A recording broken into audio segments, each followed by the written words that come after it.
Aunque no se pueda ver, está ahí. La existencia está desligada de la percepción. El árbol existe en medio del bosque, el pez nada en las aguas profundas del océano. Las estrellas nacen y mueren en una galaxia muy, muy lejana, aunque nadie sea testigo de ello. Aquella noche, en pleno agosto, el señor Phillips se había quedado sentado en su porche más tiempo de lo habitual, con una manta fina sobre las piernas, contemplando una lluvia de meteoritos que cruzaba el cielo nocturno como si un pincel invisible la pintara en la oscura bóveda del firmamento. El cansancio se apoderó de él, por lo que cayó en el sueño más profundo. Se descubrió con los ojos vendados y un pincel en la mano, disponiéndose a pintar en una superficie dura, tal vez una pared. Emocionado, se volcó en la tarea, pintando sin pensar, solo siendo, solo sintiendo. Cuando consideró que la obra estaba terminada, se quitó la venda de los ojos y vio, revelada en el lienzo, una pintura en movimiento, una imagen que se transformaba continuamente. La pintura contenía un nuevo color, nunca antes visto, y entonces lo supo, era el color de su alma. El señor Phillips se despertó al alba, confuso y sudando profusamente. Se levantó de inmediato, se apresuró a colocar un nuevo lienzo en el caballete y, desesperado, trató de emular lo que había soñado. Mezcló en vano color tras color, hasta que en un último intento arrojó todos sus colores sobre la tela, creando una gran amalgama. Permaneció allí, inmóvil, jadeando y con el rostro cubierto de lágrimas de decepción y angustia, observando la pintura al óleo que resbalaba por el lienzo y caía al suelo como una cascada multicolor. Último día de agosto de 2040. A partir de esa mañana, el mundo no volvería a ser el mismo. Tras años de recopilar datos únicos de colisiones de partículas, el gran colisionador de hadrones, el LHC, se aproximaba al término de sus operaciones, sin nuevos descubrimientos científicos a la vista. Los físicos empezaban a inquietarse ante la alarmante idea de que con las máquinas actuales probablemente no se hicieran nuevos hallazgos en el futuro próximo.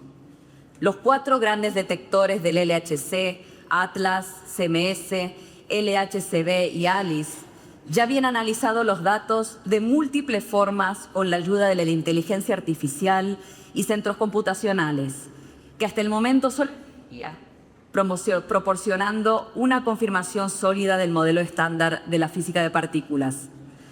Existía una mezcla entre la admiración por lo efectiva que era esta teoría concebida por los humanos para predecir los fenómenos revelados en la naturaleza y la profunda decepción por el hecho de que ni una sola anomalía significativa se revelara en la naturaleza como un desafío a la curiosidad y la creatividad de los físicos. Pero aquella mañana, un experimento a menor escala en el LHC convocaba una rueda de prensa. Algo nuevo se había estado cultivando en el corazón de Phaser, un detector ubicado en la dirección de propagación del haz de protones a 480 metros del punto de interacción, en el que los protones colisionan entre sí y donde el detector Atlas está situado para rodear dicha colisión. Este pequeño detector, albergado en una cueva previamente utilizada para conectar el supersincrotrón de protones con el gran colisionador electrón-positrón en el CERN, había sido testigo de la producción de una nueva partícula no creada en el punto de interacción, sino en otro punto del haz. Unas partículas hipotéticas a las que se había denominado acciones, en alusión a un detergente para ropa porque limpiaba un problema.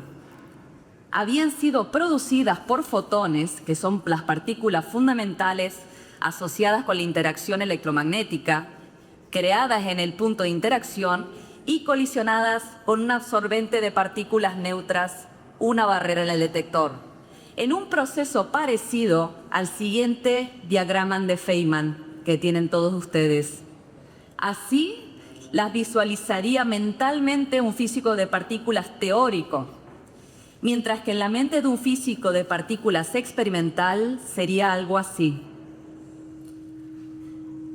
Lo más emocionante de la evidencia de esta nueva partícula era que, así como el bosón de Higgs explicaba la materia visible, la acción era la partícula elemental que constituía la materia oscura, el 27% del universo que sabíamos que existía pero no podíamos identificar.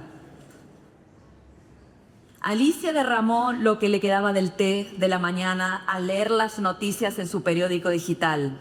Mientras el líquido caliente goteaba por la pata de la mesa y se colaba por los huecos entre los tablones del suelo, amplió el diagrama de Feynman y en la parte rectangular acuática de la izquierda reconoció las imágenes de su sueño reciente.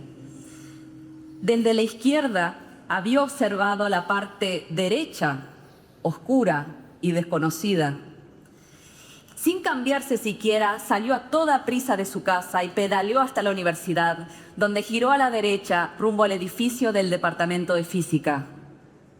Corrió frenéticamente escaleras arriba y con el corazón palpitándole como nunca, llamó a su puerta una vez, 2 veces. Albert acababa de colgar una llamada telefónica internacional cuando oyó que llamaban a su puerta. La noticia había dado la vuelta al mundo y se había debatido ampliamente a puerta cerrada a nivel gubernamental antes de emitirse el comunicado de prensa oficial. Ya se estaba creando un grupo de trabajo internacional para explorar los posibles beneficios para la sociedad de una partícula de materia oscura manufacturada. Y una palabra en concreto había resonado en la llamada telefónica como un susurro de esperanza: energía.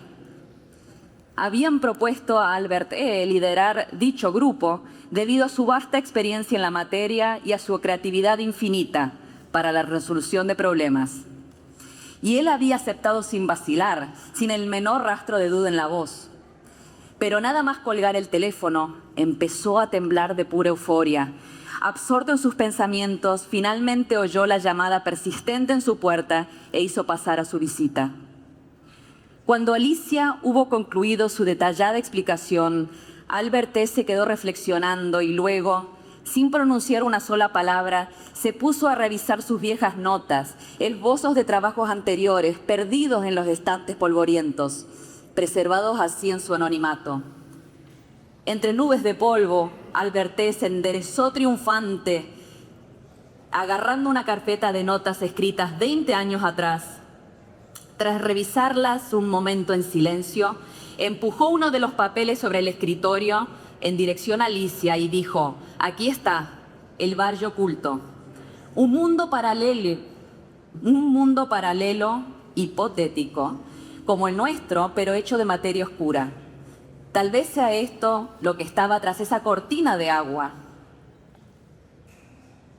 Tal vez sea lo que estaba tras esa cortina de agua, esa superficie acuática vertical. Alicia se acercó el papel y mirando a Albert desplegó una gran sonrisa.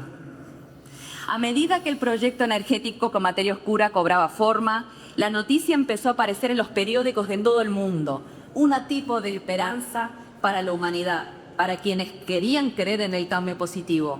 Y un desastre en gestación para los lectores escépticos que temían ver truncadas sus esperanzas una vez más.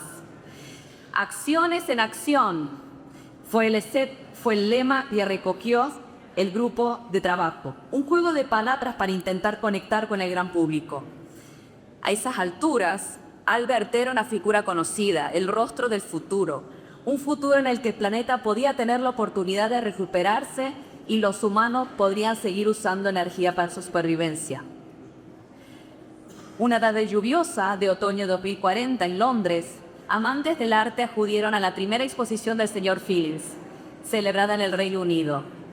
Era viernes y Alicia estaba agotada de tanto trabajar, pero decidió ir directamente a la muestra de la universidad con la esperanza de ahuyentar las preocupaciones cotidianas de su mente y quizá expandir esta hacia otras dimensiones perceptivas. Hacía tiempo que seguía la trayectoria del señor Félix y le entusiasmaba la idea de contemplar con sus propios ojos su nueva obra, titulada Los colores de mi alma invisible. Tras recorrer la galería con mirada atenta, se detuvo abruptamente frente a una pintura que captó toda su atención. Tenía un fondo oscuro, un círculo aún más oscuro a un lado y espirales aún más oscuras dentro del círculo oscuro. El señor Phillips vio a Alicia paralizada frente a su cuadro favorito, el que secretamente prefería por encima de todos los demás, y se le acercó vacilante. Otros visitantes empezaron a congregarse también alrededor de ese cuadro. Un hombre enarcó las cejas y farfulló: «Es todo negro, cualquiera puede hacer eso», y se marchó, gruñendo con escepticismo y quejándose de que a cualquier cosa la llaman arte hoy en día. Alicia permaneció frente a la pintura, con los ojos fijos en ella, y le preguntó al señor Phillips: «Es su alma, ¿verdad?». «Invisible no significa inexistente», respondió él, «solo incomprendida. Mi alma tiene un color, pero mis ojos solo pueden experimentarlo como tonalidad de la oscuridad». Alicia guardó silencio, preguntando si por Malevich, por Solar, pensarían ellos lo mismo. Aquella noche lluviosa, Alicia volvió a soñar, por primera vez desde la noche estival de agosto en que estuvo en su país del agua. Atravesó su entorno líquido y se aproximó al muro fluido vertical que ya conocía. Pensó en Alberte, pensó en el señor Phillips, pensó en las palabras de motivación de Mafalda alentando a la juventud a buscar otro futuro para su mundo. Y sin resistencia en esta ocasión, cruzó hacia la oscuridad, una visión de oscuro sobre oscuro. Y en ese momento percibió un universo sombrío pero en movimiento, como el suyo propio. Un universo en expansión, con galaxias y estrellas negras que como nuestro sol se alimentaban de energía, el valle oculto.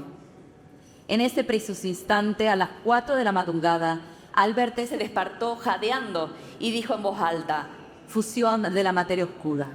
Gracias.